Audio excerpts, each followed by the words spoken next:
جلیل شرکپوری صاحب جو کہ ناراض لیگی ایم پی اے ہیں، بہت شکریہ سب سے پہلے آپ کے وقت کا. کیا کہیں گے یہ جو الزامات لگائے گئے؟ نواز شریف کے بیان سے ایسا لگ رہا تھا کہ انہوں نے خودکش حملہ کیا ہے، لیکن گزشتہ روز ایاز صادق کے بیان سے ایسا لگ رہا ہے کہ انہوں نے تدفین کا جو انتظام ہے وہ بھی کر لی ہے.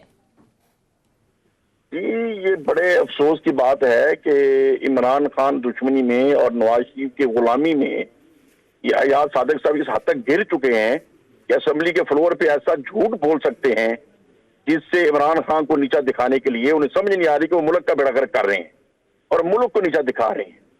اگرچہ وہ اپنی طرف سے تو سیاسی بات کر رہے تھے، لیکن ان کی عقل نے کام نہیں کیا کہ وہ ملک کے ساتھ غداری کے مرتکب ہو رہے ہیں.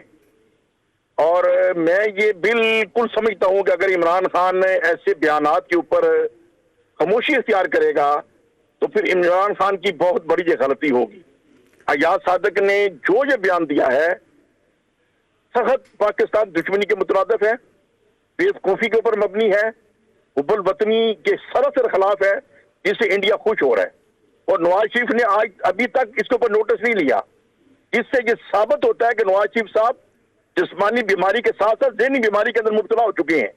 انہیں اپنی عقل کا بھی علاج کرانا چاہیے، اپنے جسم کا بھی علاج کرانا چاہیے، اور ملک کی سیاست کو جو موجود ہے پاکستان کے اندر لوگ ان کے رحم و کرم پر چھوڑ دیں اور انگلینڈ میں بیٹھ کے اپنا علاج کرائیں. پاکستان کا بیڑا غرق انگلینڈ میں بیٹھ کر. جلیل صاحب ایک چیز بتائیے گا کہ party P M L N کے رینک اینڈ فائل میں جو ریئیکشن ہم دیکھ رہے ہیں، جن لوگوں سے بات ہو رہی ہے، جس طرح وہ ریئیکٹ کر رہے ہیں کہ یہ ملک دشمنی میں، ریاست دشمنی میں یا اداروں کے ساتھ دشمنی میں کس نہج پہ چلے جا رہے ہیں. میرا سوال آپ سے ہے کہ پارٹی کے آپ ہیں، ان کے ابھی تک پارٹی سے تعلق ہے، سب لوگوں کو آپ جانتے ہیں، کیا ریئیکشن دیکھ رہے ہیں؟ کیونکہ لوگ تو ہمیں یہی بتا رہے ہیں کہ یہ بیانیہ نواز شریف صاحب کا ملک دشمنی والا نہیں چل سکتا. آپ کو کیا لگتا ہے پارٹی کے اندر لوگ اب کیا سوچ رہے ہیں؟ دیکھیں، سچی بات تو یہ ہے کہ پارٹی کے اندر ہر بندہ پریشان ہے، لیکن ایک جھجک ہوتی ہے، ہیزیٹیشن ہوتی ہے کہ کل میں سنگل آؤٹ نہ ہو جاؤں اور مجھے کل کو ٹکٹ یہ نہیں دیں گے. صرف یہ ایک ہیزیٹیشن لوگوں کو ہے، لیکن میں سمجھتا ہوں ہیزیٹیشن نہیں ہونی چاہیے، ٹکٹوں کی محتاجی نہیں ہونی چاہیے. پاکستان جو بلوطنی ہونی چاہیے افراد کے ساتھ نہیں، جماعتوں کے ساتھ نہیں. ہم ایک جماعت میں جاتے ہیں اس لیے کہ مل جل کر پاکستان کی خدمت کرنی ہے. کسی کے خاندان کے ہم غلام نہیں ہیں، نہ ہم کسی کے خاندان کی غلامی کے لیے آئے ہیں. ہم پاکستان کے غلام ہیں، پاکستان کے خادم ہیں، اور پاکستانی بن کے ہم نے کام کرنا ہے. نواز شریف صاحب ذہنی بیمار ہو چکے ہیں، ان سے جان چھڑا لینی چاہیے. شہباز شریف کو اللہ تعالیٰ صحت عطا فرمائے، آج تک اس بندے نے کوئی ایسا لوز بیان نہیں دیا. حمزہ شہباز جب میاں نواز شریف صاحب سعودی عرب چلے گئے تھے، حمزہ تھا مجاہد اکیلا جو پاکستان کے اندر اپنے خاندان سے دور رہا، اور آج بھی حمزہ کو اگنور کیا جا رہا ہے، آج بھی شہباز شریف کو اگنور کیا جا رہا ہے. کیا وہ مسلم لیگی نہیں ہے؟ کیا وہ صدر مسلم لیگ کا نہیں ہے؟ میاں نواز شریف صاحب کے پاس کون سی سیٹ ہے؟ مریم صاحبہ کے پاس کون سی سیٹ ہے؟ نہ مریم صاحبہ مسلم لیگ کے اندر کوئی ہوتا ہے، نہ میاں نواز شریف صاحب کے پاس کوئی ہوتا ہے. یہ کس قسم کی سیاست کی جا رہی ہے؟ کیوں ہمیں پاگل بنا رہے ہیں؟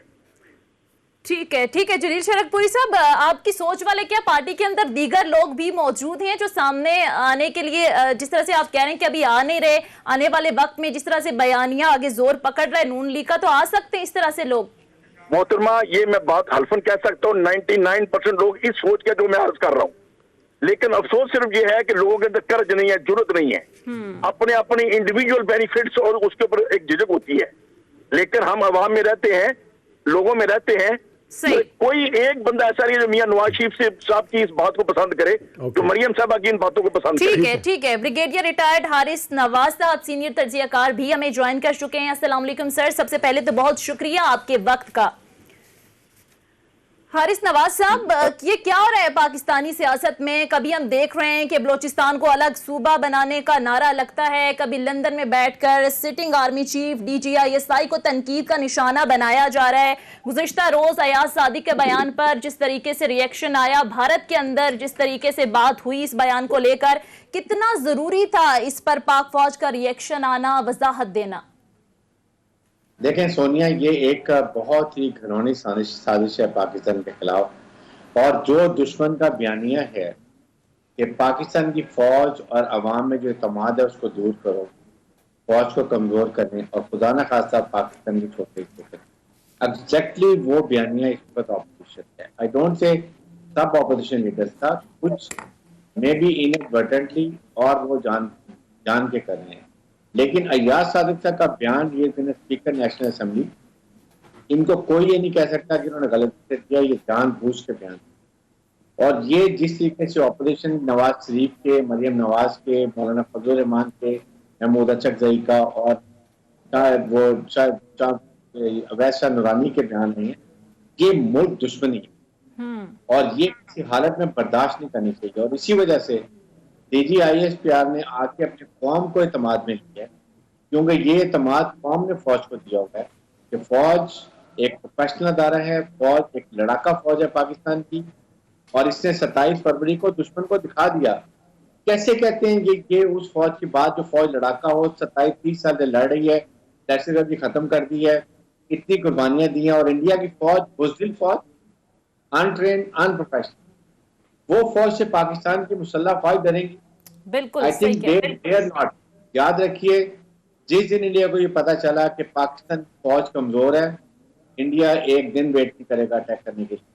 اور جس ملک میں آپ کی اپنی فوج نہیں ہوتی ہے وہاں پر دشمن کی فوج ہوتی ہے. یاد رکھیے، عراق، لیبیا، سیریا، یمن، افغانستان کی مثال ہے. فوج کمزور تھی، دشمن کے بیانیے، دشمن کے نیریٹو نے وہاں پر قبضہ کر لیا، فوج چلی گئی.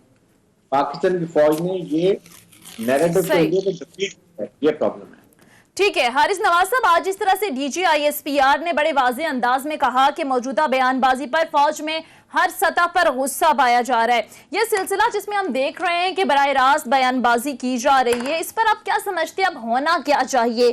کیا صرف بیانات دینا اور پھر کہہ دینا کہ سلپ آف ٹنگ ہے، یا پھر یہ کہہ دینا کہ سیاق و سباق سے ہٹ کر بیان چلایا گیا؟ تو یہ وضاحت کیا کافی ہے یا پھر اس پر آپ سمجھتے ہیں کوئی ایکشن ہونا چاہیے؟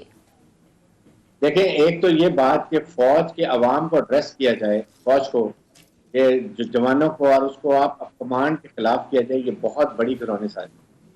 اس لیے پاکستان آرمی ایکٹ، پاکستان کا سیکورٹی ایکٹ اور پھر نیشنل سیکورٹی ایشوز کو لیڈ کرنا از اے ویری سیریس. میں حکومت پاکستان سے یہ توقع کرتا ہوں کہ وہ ان کے خلاف سخت قانونی کارروائی کریں گے.